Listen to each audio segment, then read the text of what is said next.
March 2025 from Reverend Margaret Stortz. Here we go. Without further ado, from the Science of Mind magazine, the Daily Guides, here we go. The first quote from Ernest Holmes in Discover a Richer Life, Discover a Richer Life on page 105. I'm no longer afraid of life. A deep and abiding sense of calm and poise flows through me. And from the Science of Mind textbook, also by Ernest Holmes, on page 232, he says, any kind of fear thought retards the free action of the life forces. So obviously, our title is Replace Fear with Faith. And this is what Reverend Margaret has to say.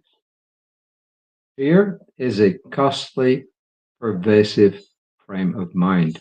It inhibits, it paralyzes clear thinking, and it impedes a healthy flow of mental action. Fear is a denial of our highest form of good, so to speak. Ernest Holmes wrote that, quote, fear blocks the complete givingness of the spirit to its highest form of manifestation on this planet, which is humankind. Maybe sometimes I think that's kind of hubris on the part of human beings, because we don't know. We think we're the highest form, but there's some pretty close to us, and maybe, who knows, ahead of us. But anyway, not wanting to take that up as an argument today, to continue. Yet I have known only a handful of people in my life who were free of fear.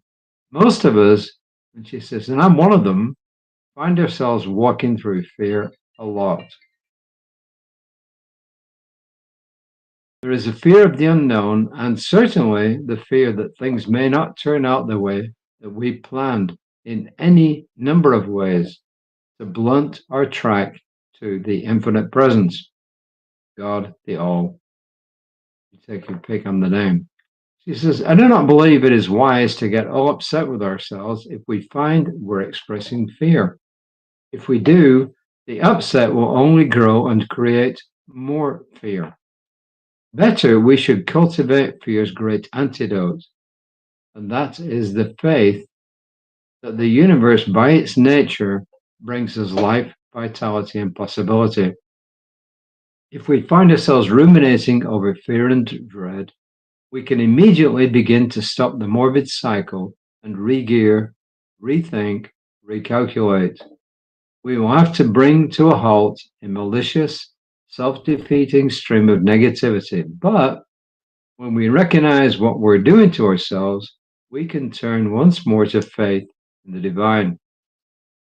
So I think that's a pretty honest appraisal, where you get some ministers, priests, religious, mullahs, whatever, who claim that they have no fear.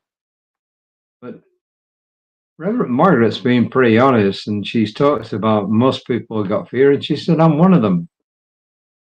So I really, really admire that trait. But then she gives us the antidote to when we find ourselves in those fearful thoughts, we should stop and realize that, as Ernest Holmes said, there's a power greater than you are right where you are right now, and you can use it. And you can use that power to actually replace fear with faith. Is it easy? No. Do we have to constantly keep doing it? Yes. Is it a good habit to get into? Absolutely, because habits are what drive human behavior. And when we can get in good habits of prayer, quiet time, meditation, and connecting with a power that's greater than we are, when that becomes habitual, then life gets a lot better for all of us. But I think this is really honest of Reverend Margaret to say, yeah, I'm one of those people who sometimes get bogged down by fear. Our final affirmation for March the 31st, 2025 is, I'm the place where God stands forth in the world as me. We've had that for the whole month, and it's a great one. I believe in myself.